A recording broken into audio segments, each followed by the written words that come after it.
Reka tongeye tubashimire inshuti bakunzi ba HPTV Rwanda kubwo gukomeza kubana natwe no kudushyigikira. Tubashimire rwose muraba agaciro, ariko natwe ntabwo tubatesha agaciro.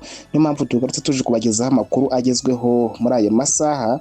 Tubabwire ko umujura yagerageje gutema abaturage araraswa ahita apfa mu karere ka Muhanga. 12 bakekwaho ubujura batawe muri yombi.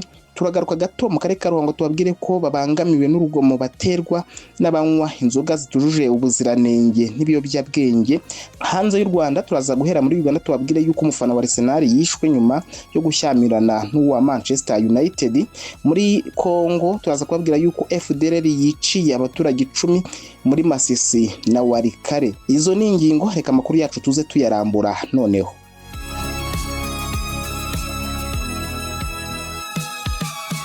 Reka duhere kwino nkuru ivuga yuko umujura yagerageje gutema abaturage araraswa ahita apfa. Polisi y'u Rwanda yatangaje ko yarashe umuntu ukekwaho ubujura arapfa ubwo yageragezaga gutema abaturage bageragezaga kumufata. Byabaye ku 25 Gicurasi 2026 bibera mu mudugudu wa Kaburajwiri uherereye mu kagari ka Kebero mu murenge wa Ntongwe mu karere ka Ruhango. Umuvugizi wa polisi mu ntara y'Amajyepfo yitwa CIP Hassan Kamanzi yabwiye igihe ko abajura babiri bitwaje intwaro gakondo bibye ihene ebyiri z'umuturage. Abaturage batabaye babirukaho banatabaza umuyobozi w'umudugudu. Ahageze abajura bahungira mu nzu. Polisi yatabajwe ihageze abajura basohoka mu nzu bashaka gutema abaturage. CIP yagize ati mu polisi yarashe umwe muri abo bajura ahasiga ubuzima undi arafatwa. Umuvugizi wa polisi mu ntara y'Amajyepfo yashimye abaturage bagize ubutwari bwo gutabara, aho yagize ati polisi izakomeza gukoresha ububasha bwayo mu kurinda umutekano w'abantu ndetse n'ibyabo. Dukomereze mu karere ka Ruhango haravugwa inkuru y'ababangamiwe n'urugomo baterwa n'abanywa inzoga zitujuje ubuziranenge ndetse n'ibiyobyabwenge.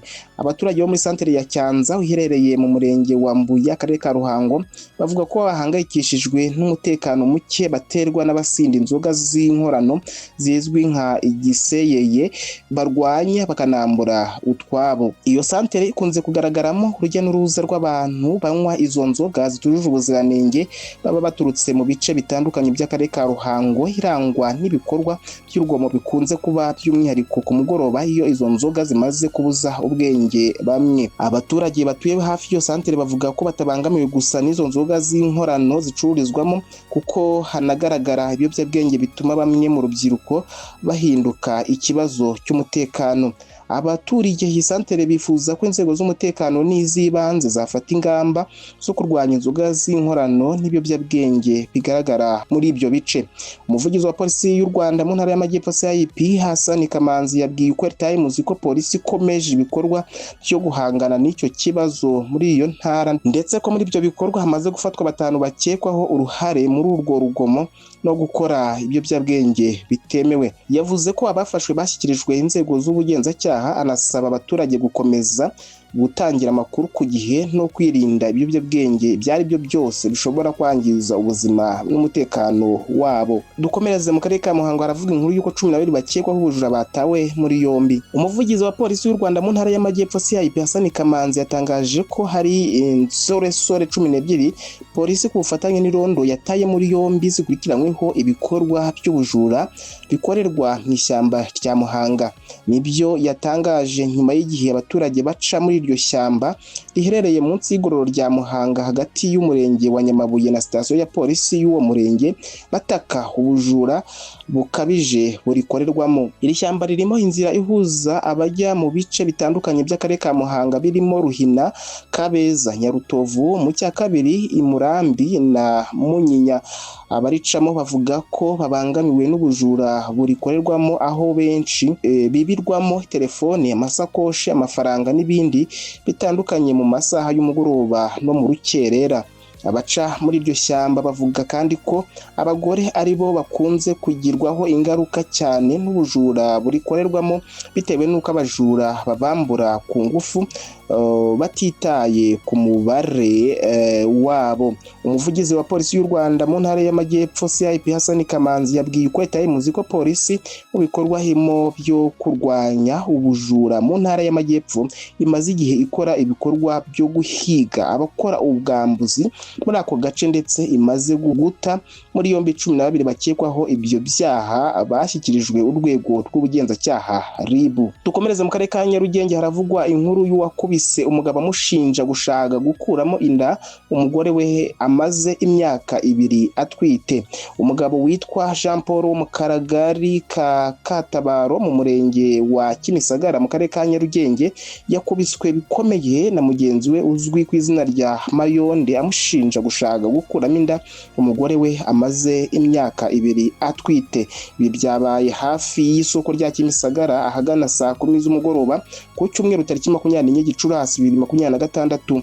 Umugabo Jean Paul yabwiye ko yataye ko umugore we amaze imyaka 2 atwite kubera ko bamuzinze. Avuga ko we n'umugore we babaroze ndetse ko umugabo witwa Mayonde yamukubise bitewe nuko yahuye n'umugore we aramuhobera cyane ari nako amukanda inda ashaka kuyikuramo. Uyu mugabo witwa Mayonde yakubiswe azizwa gushaka gukuramo inda umugore w'abandi utwite.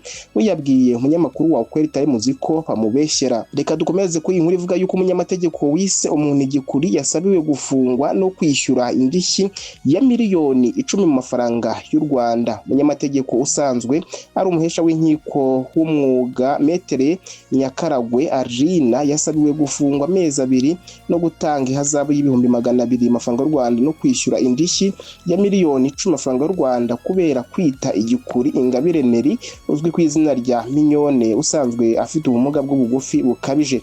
Uru rubanza rwabaye kuwa 25 Gicurasi 2026 mu rukiko rw'ibanze rwa Nyarugenge. Icyemezo cyarwo kikazatangazwa kuwa 11 Kamena 2026. Iradukunda Neri yatanze ikirego harega Metere Nyakaragwe Arina usanzwe yari umuhesha w'inkiko w'umwuga amushinja kumufata mu buryo butamuhesha agaciro no kumukorera ivangura akamwita igikuri kandi hari ijambo rifitanye isano n'imiterere y'ubumuga bwe bw'ubugufi bukabije. Ni inyito mu rukiko byasobanuye ko yagaragajwe bwa mbere ubwo uyu munyamategeko yari mu nzira zo kurangiza urubanza umuryango wa Ingabire wasabwaga gushyira mu bikorwa ku cyemezo kijyanye n'inzu n'izungura y'uwuguze. Icyo gihe Metere Nyakaragwe ubwo yari ageze mu rugo ahari umutungo wagombaga kurangirizwa urubanza yahamagaye ushinzwe umutekano mu mudugudu asa n'umurangira aho ari agira ati ndi kwa cya gikuri cy'igikire. Indi nshuro uyu uregwa ngo yabivugiye mu ruhame ku rukiko ubwo haburanwaga ikirego cyatanzwe kuri Cyamunara yari yakoresheje yashinjaga ko itubahirije amategeko. Ingabire agasobanura uburyo iyo nyito uyu urega yakoresheje yamugizeho ingaruka no mu marangamutima. Ubushinjacyaha bwasabiye urukiko kwakira ikirego cyabwo rukagiha inshingiro rugahamya Metere Mukanyakaragwe Harine icyaha cyo gutukana mu ruhame rukamuhanisha igihano cy'igifungo cy'amezi 2 n'ahazabu y'ibihumbi 200. Uruhande ruregera indishyi rwasabye ko mu gihe uregwa yahamwa n'icyaha yanatanga indishyi zingana na miliyoni 10 amafaranga y'u Rwanda hiyongereyeho miliyoni 1 bikurikirana rubanza. Hanze y'u Rwanda reka tuhere muri Uganda tubabwire ko umufana wa Arsenal yishwe nyuma yo gushyamirana n'uwa Manchester United. Polisi yo mu mujyi wa Kampala muri Uganda yatangaje ko iri gukora iperereza ku rupfu rw'umumotari w'imyaka 34 usanzwe hari umufana wa Arsenal aho yapfuye nyuma y'amakimbirane hajyanye n'amarushanwa y'umupira w'amaguru hagati y'abafana ba Arsenal na Manchester United. Mu itangazo ryashyizwe hagaragara kwa mbere tariki 25 Gicurasi 2026 na polisi ya Uganda yavuze ko ibi byabaye ku mugoroba wo ku cyumweru tariki 24 Gicurasi mu gace ka Bakuri muri Kampala. Umuvugizi wa polisi ya Uganda Metropolitan Rachel Kawara yagize ati polisi ya Kampala iri gukurikirana icyaha cyo kwica umuntu cyabaye tariki 24 Gicurasi 2026 hafi ya saa 12 n'igice z'umugoroba mu gace ka Bakuri Kampala Centre Division mu karere ka Kampala. Polisi yamenye ko uwishwe yitwaga Denis utuye muri Bakuri mu gihe yatwaraga moto izwi nka bodaboda. Abakora iperereza bavuga ko amakimbirane yatangiye ku bwumvikane buke hagati ya Denis n'undi mugabo witwa Musiramu. Polisi ya Uganda yavuze ko ibimenyetso bya mbere byerekana ko ku itariki n'isaha byavuzwe haruguru Denis wari usanzwe ari umufana wa Arsenal yagiranye ikibazo n'ukekwaho witwa Musiramu, bivugwa ko hari umufana wa Manchester United. Itangazo rya polisi ryakomeje rivuga ko ayo makimbirane ariyo yavuyemo urupfu rwa Denis, aho yakubiswe na Musiramu ikintu mu mutwe. Abayobozi batangaje ko gushaka no gufata ukekwa bikomeje. Polisi kandi yemeje ko umubiri wa Denis wajyanywe ku bitaro bikuru bya Murago kugira ngo ukorerwe isuzuma ku rupfu rwe. Dukomereze muri Repubulika ya Demokarasi ya Kongo, tubabwire ko FDLR yiciye abaturage 10 muri Masisi na Warikare.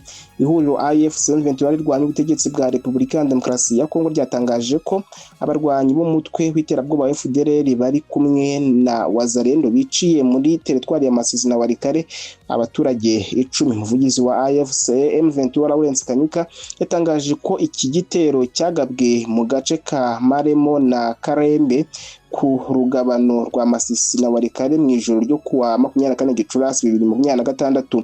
AFC M23 yatangaje ko nyuma yo kuva muri utu duce FDLR na Wazalendo muri utu duce byasahuye bikomeye agace ka Bweru, bitwara inka 11 z'abaturage ndetse n'ingurube nyinshi. Iri huriro ryatangaje ko nubwo leta y'DC yari yemeye gusenya FDLR rikomeje gufasha uyu mutwe w'iterabwoba yuha intwaro ikanayobora ibikorwa byawo ndetse n'ibya Wazalendo. Igitero cya FDLR muri Maremo na Karembe gikurikiye ikindi icyagabwe muri santere ya Bambo muri teritwari ya Rucuru mu gicuku cyo kwa tariki ya 18 Gicurasi, cyica umusaza w'imyaka 77 witwaga Nzirorera Nsekuye, ishimuta abandi baturage babiri. Trump yasabye intumwa za Amerika kutihutira amasezerano na Iran. Perezida wa Leta Zunze Ubumwe za Amerika Donald Trump yatangaje ko yahaye amabwiriza intumwa za Amerika ziri mu biganiro na Iran ko zitagomba kwihutira kugirana amasezerano, nubwo mu minsi ishize yari yavuze ko impande zombi ziri hafi kuyageraho. Ibi bije nyuma yaho amakuru atandukanye yatangajwe n'ibitangazamakuru mpuzamahanga agaragaza ko hari ibiganiro biri gutanga icyizere hagati ya Washington na Tehran, cyane cyane ku bibazo birebana na gahunda ya nucleaire ya Iran ndetse n'umutekano mu karere k'uburasirazuba bwo hagati. Mu butumwa yashyize ku mbuga nkoranyambaga, Trump yavuze ko ibiganiro biri kuba mu buryo bwubaka, ariko ashimangira ko hari ingenzi ko buri ruhande rufata igihe gihagije kugira ngo ibintu bikorwe neza kandi mu nyungu z'amahoro arambye. Kuwa gatandatu Trump yari yatangaje ko amasezerano ahanini yamaze kuganirwaho, ibintu byatumye benshi batekereza ko ashobora gutangazwa mu gihe cya vuba. Gusa amagambo mashya yavuzwe agaragaza ko Amerika ishaka kubanza kwitondera zimwe mu ngingo zikomeye zitarumvikanwaho neza.